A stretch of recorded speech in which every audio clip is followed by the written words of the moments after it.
What makes a particular food, dish, or recipe taste delicious? By AZLAN Adnan, M.A., Monday, 3rd of November 2025. Everyone recognizes when food tastes delicious, but few can explain why. Deliciousness is one of life's greatest pleasures and one of its most complex sensations.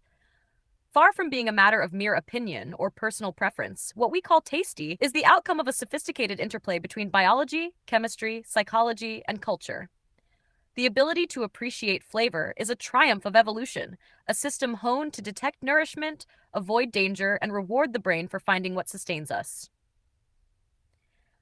The physiology of taste, flavor, and sensation. The tongue is the gateway to the world of taste. Its surface is dotted with tiny bumps called papillae, which contain thousands of taste buds, microscopic sensory organs housing receptor cells. Each receptor type detects one of the 5 primary tastes: sweet, sour, salty, bitter, and umami. These tastes are fundamental biological signals. Sweetness indicates carbohydrates and energy-rich sugars. Saltiness signals essential minerals, particularly sodium. Sourness warns of acidity or spoilage. Bitterness can signal the presence of toxins, though some bitter compounds, such as caffeine and theobromine, are stimulants that humans have learned to enjoy. Umami, the savory taste first defined by Japanese chemist Kikunai Ikeda in 1908, arises from glutamic acid and its salts, glutamates. It signals protein and amino acids, the building blocks of life. Taste, however, is only part of the story. The sensation we call flavor emerges when taste, smell, texture, temperature, and even sound converge in the brain. Scientists estimate that as much as 80% of what we perceive as taste actually comes from smell. The process, known as retronasal olfaction, occurs when we chew food and volatile aroma molecules rise from the back of the mouth into the nasal cavity, stimulating the olfactory receptors. These signals are interpreted in the orbitofrontal cortex, where they integrate with input from the tongue and trigeminal nerve to produce a unified sensory picture. Sound contributes too. The crisp crack of a biscuit or the fizz of carbonated drink enhances enjoyment through auditory reinforcement. Studies have shown that potato crisps that sound crunchier are rated as tasting fresher and more flavorful. Similarly, a creamy texture often enhances perceived sweetness because the tactile sensation of smoothness complements the chemical signal of sugar. Then there is the fiery thrill of spiciness, a sensation most people associate with taste, though scientifically it is not one. The burning heat of chili peppers arises from capsaicin, a compound that binds to receptors in the trigeminal nerve, which normally detect temperature and pain. When capsaicin activates these receptors, the brain interprets it as heat. In truth, nothing is physically hot. It's a trick of neurochemistry. The Scoville scale, devised by American pharmacist Wilbur Scoville in 1912, quantifies this heat in Scoville heat units, SU. A mild bell pepper registers 0. Jalapenos score between 2,500 and 8,000, while the notorious Carolina Reaper measures more than 2 million. Humans are unique in seeking out this controlled pain. When exposed to capsaicin, the body releases endorphins, natural opioids that create feelings of pleasure and euphoria. This is the paradox of spicy food. It hurts, but the pain feels good. The phenomenon extends to other trigeminal sensations as well: the cooling menthol in mint, the tingling numbness of Sichuan peppercorns, and the nasal burn of wasabi all stimulate the same nerve endings. The chemistry of deliciousness. Deliciousness begins in the kitchen, long before food reaches the tongue. When ingredients are exposed to heat, they undergo chemical transformations that create the flavors we love. One of the most important of these is the Maillard reaction, named after French chemist Louis-Camille Maillard, who first described it in 1912. It occurs when amino acids, from proteins, react with reducing sugars under heat, forming hundreds of new compounds that produce the rich, savory, roasted notes of seared meat, baked bread, and coffee. Similarly, caramelization, the oxidation of sugars, gives us the nutty sweetness of toffee, caramel, and roasted nuts. Together, these reactions form the foundation of human culinary pleasure. Our ancestors, upon mastering fire, learned to cook food and thereby unlocked new tastes and higher caloric yield, a crucial evolutionary leap that made us who we are. A perfectly delicious dish often stimulates multiple taste receptors at once. When sweetness, saltiness, acidity, bitterness, and umami are all present in the right proportions, the result is a sensory crescendo, sometimes described as a gastronomic orgasm. This is not hyperbole. The brain's limbic system, which processes both emotion and appetite, floods with dopamine during peak sensory experiences. The balance of flavors mirrors the harmony of music. Too much of one note, and the effect collapses, but when everything aligns, the experience is transcendent.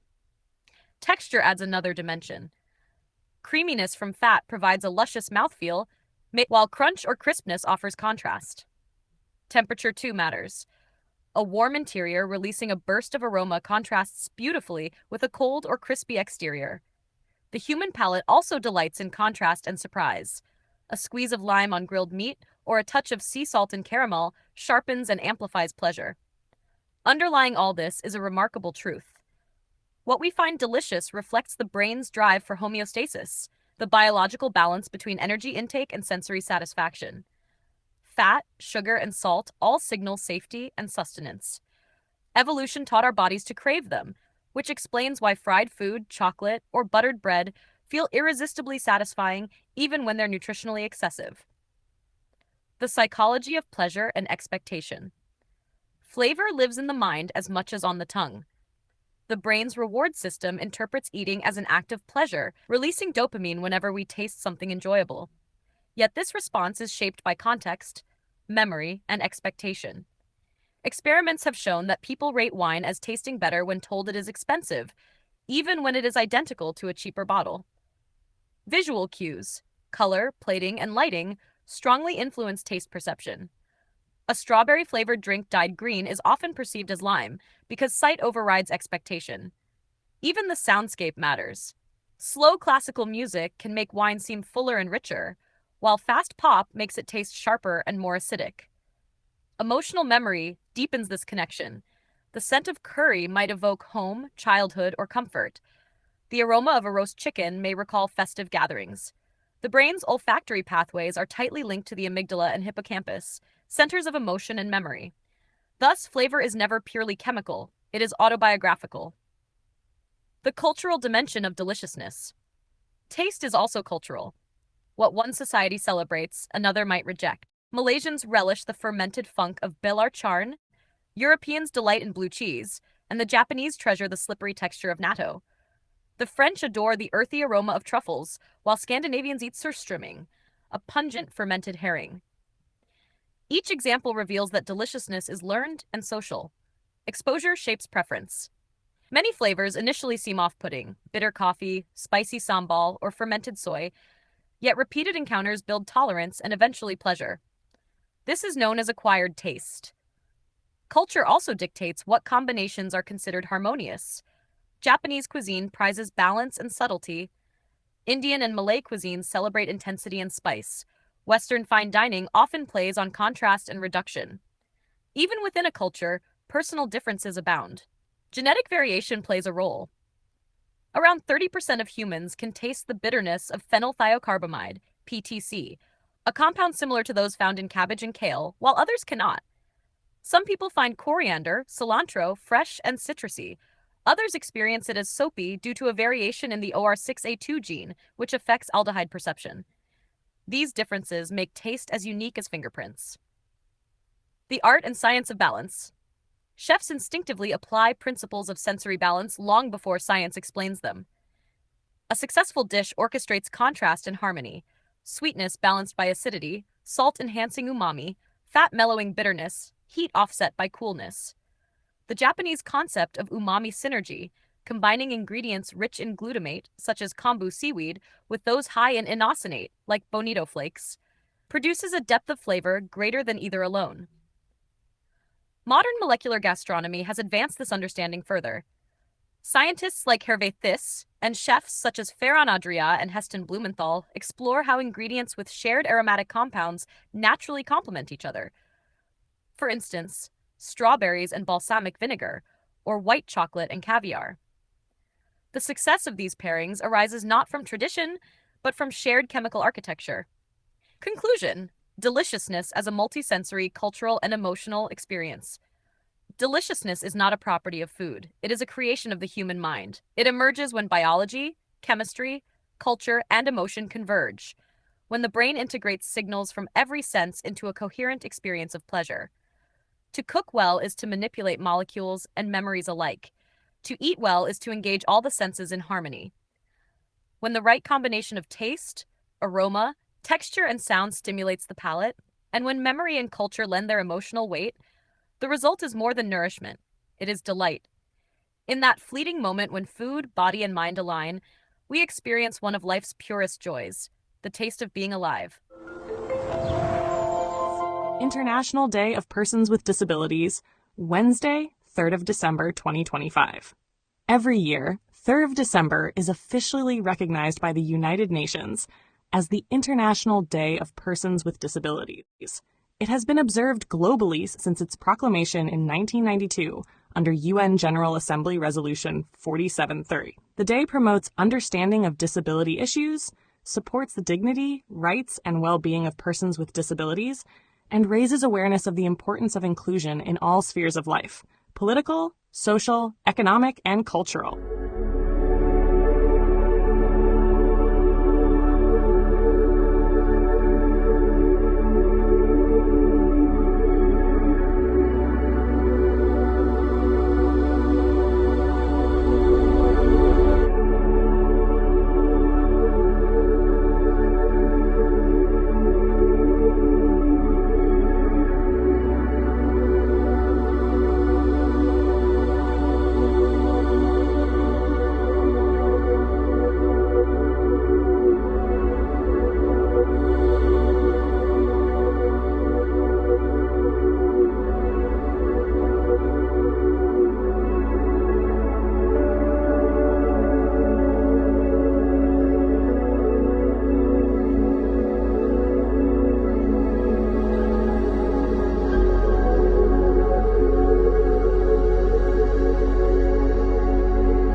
Don't forget to hit that subscribe button to show your support.